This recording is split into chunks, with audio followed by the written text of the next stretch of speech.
बिस्मिल्लाहिर्रहमानिर्रहीम। तो आज का जो टॉपिक है वो है द स्टोरी ऑफ सैफ इब्न दी यज़ान। ये एक ऐसी पर्सनैलिटी की स्टोरी है जिसको काफ़ी फेम हासिल है सऊदी अरेबिया में, यमन में। और ये एक ऐसी पर्सनैलिटी है जिसके ऊपर काफ़ी कंट्रीज़ में बहुत सारी स्टोरीज़ बनाई गई हैं, जैसे इराक़ में, इजिप्ट में और बाकी कंट्रीज़ में। अगर आपको सैफ का जनरल ओवरव्यू बता दिया जाए कि ये ऐसी पर्सनैलिटी है, ऐसा बंदा है जिसने सऊदी अरेबिया को, यमन को जो है अब्बासिनियन किंगडम से आज़ादी दिलवाई, मतलब कि उनको आज़ाद करवाया और जो अब्बासिनियन का इन्फ्लुएंस था सऊदी अरेबिया पे उसको ख़त्म करवाया। तो अब हम डिस्कस करेंगे कि किस तरह से उसने अब्बासिनियंस को शिकस्त दी। इसमें सबसे पहले हम ये टाइटल पढ़ते हैं, हीरो ऑफ यमन। जैसे कि मैंने आपको अपनी पिछली वीडियोस में बताया, हिमाराइट किंगडम में, कि जो हिमाराइट किंगडम के बंदे थे वो वेस्टर्न अरेबिया से आए थे, पहाड़ों से आए थे, और ये एक हिमयार रॉयल फैमिली थी। और ये जो सैफ है ये भी इसी हिमयार रॉयल फैमिली से ही बिलोंग करता था। और इस हीरो ने, मतलब कि सैफ ने, जो यमन था उसको आज़ादी दिलाई थी अब्बासिनियन से, मतलब कि इथोपियन से। अब इसमें कहा जा रहा है कि जो सैफ है उस पर काफ़ी ज़्यादा इस तरह की स्टोरीज़ हैं जिसमें हीरोइज़म है, जिसमें एडवेंचर है। 14th सेंचुरी में इजिप्ट में इस तरह से एडवेंचरस स्टोरी रिलीज़ हुई अरेबिक में, जो कि सैफ से रिलेटेड थी। और इसी तरह इसी सैफ के हीरोइज़म पर बाकी भी काफ़ी एरियाज़ में स्टोरीज़ बताई जाती हैं, जैसे कायरो में, मतलब इजिप्ट में, बैरूत लिबनान में, बगदाद इराक़ में। तो इस सैफ ने जो है इस तरह से यमन को आज़ाद करवाया कि उस ज़माने में दो बड़ी सुपर पावर्स हुआ करती थी। एक रोमन एम्पायर जो कि बेजेंटाइन एम्पायर होती थी, जिसको कॉन्स्टेंटिनोपल एम्पायर भी कहा जाता है। इसके अलावा एक पर्शियन एम्पायर थी और साथ ही एक अब्बासिनियन एम्पायर भी थी। तो सैफ ने जो है, जो अब्बासिनियन है उनका यमन से इन्फ्लुएंस ख़त्म करने के लिए रोमन एम्पायर, कॉन्स्टेंटिनोपल एम्पायर को कहा कि वो उनका साथ दें। जैसे कि मैं आपको अपनी पिछली वीडियोज़ में बता चुकी हूँ कि रोमन एम्पायर और अब्बासिनियन दोनों के आपस में इंटरेस्ट मिलते थे और दोनों ने ही आपस में म्यूचुअल एग्रीमेंट करके हिमाराइट किंगडम को जो है यहाँ से ख़त्म कर दिया था सऊदी अरेबिया से। तो इसीलिए जो रोमन एम्पायर थी उसने सैफ का साथ नहीं दिया, क्योंकि उनके रोमन एम्पायर के ऑलरेडी अब्बासिनियन के साथ काफ़ी अच्छे ताल्लुकात थे। ऑलरेडी उन दोनों एम्पायर्स के जो इंटरेस्ट थे एक दूसरे के साथ मिल रहे थे। तो सैफ तो रोमन एम्पायर के पास गया कि उनकी मदद करे, अब्बासिनियन को यहाँ से भगाएं सऊदी अरेबिया से, यमन से। लेकिन कॉन्स्टेंटिनोपल एम्पायर, रोमन एम्पायर ने सैफ का साथ नहीं दिया।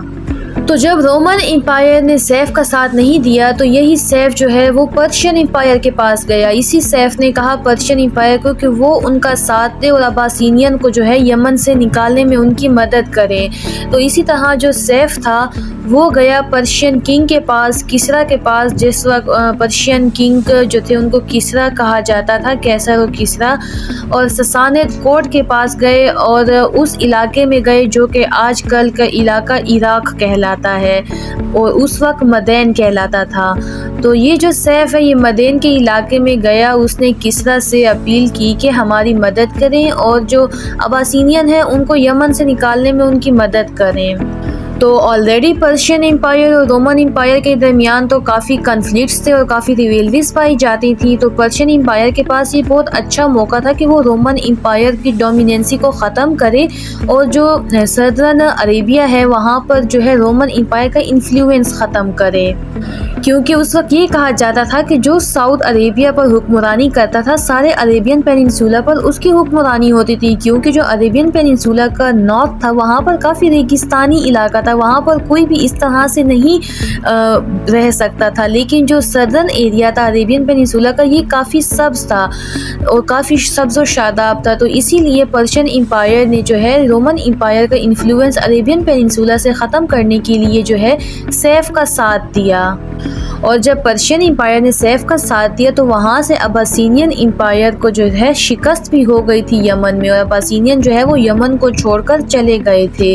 और वक्त के साथ साथ जो पर्शियन एम्पायर है, पर्शियन एम्पायर ने अपना इन्फ्लुएंस जो है बरकरार रखा सऊदी अरेबिया में। मतलब कि जो यमन के लोग थे उनको आज़ाद नहीं किया, पहले अब्बासिनियन के अंडर थे, उसके बाद फिर दोबारा पर्शियन के अंडर आ गए थे सारे यमन के लोग। अगर आप इस मैप को देखें तो आपको ये पर्पल कलर रिप्रेजेंट कर रहा है रोमन एम्पायर, ये येलो कलर रिप्रेजेंट कर रहा है पर्शियन एम्पायर, और ये जो ग्रीन कलर के जो एक्सम जहाँ पर लिखा हुआ है ये आपको रिप्रेजेंट कर रहा है अबासीनियन एम्पायर, और जो अरेबियन पेनिनसुला में ऑरेंज कलर है जहाँ पर यमन लिखा हुआ है तो ये उस साउथ अरेबियन एरिया को जो है रिप्रेजेंट कर रहा है। तो आप देख सकते हैं कि किस तरह से रोमन एम्पायर की पोजीशन कहाँ है, पर्शियन की और अबासीनियन की कहाँ पर है, और यमन की पोजीशन कहाँ पर है। यमन जो है क्योंकि समंदर के साथ है, उसकी मैरीटाइम बाउंड्री है, तो इसलिए भी काफ़ी अहमियत हासिल थी इस एरिया को, जिसकी वजह से पर्शियन, रोमन, अबासीनियन सब इस एरिया में अपना इन्फ्लुएंस चाहते थे।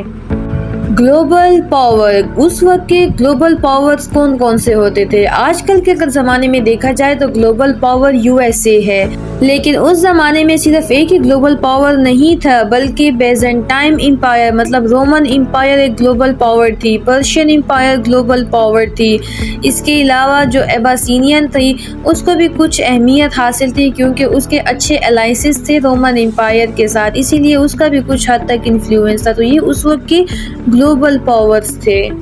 तो सिंपली ये था आज का टॉपिक, जिसमें मैंने आपको सैफ के बारे में बताया कि उसने किस तरह से यमन को आज़ाद करवाया अबासीनियन से, और ये काफ़ी एडवेंचरस और हीरोइज़म पर्सनैलिटी है जो कि आजकल काफ़ी इलाकों में, काफ़ी रीजन में इसकी स्टोरीज़ बनाई जाती हैं। तो इसके अलावा अगर इस्लामिक हिस्ट्री को आपने समझना है तो आप मेरे चैनल के प्लेलिस्ट में जाके विज़िट कर सकते हैं। तो वीडियो को लाइक कर दीजिएगा, शेयर कर दीजिएगा एंड चैनल को सब्सक्राइब कर दीजिएगा। बहुत शुक्रिया, अल्लाह हाफिज़।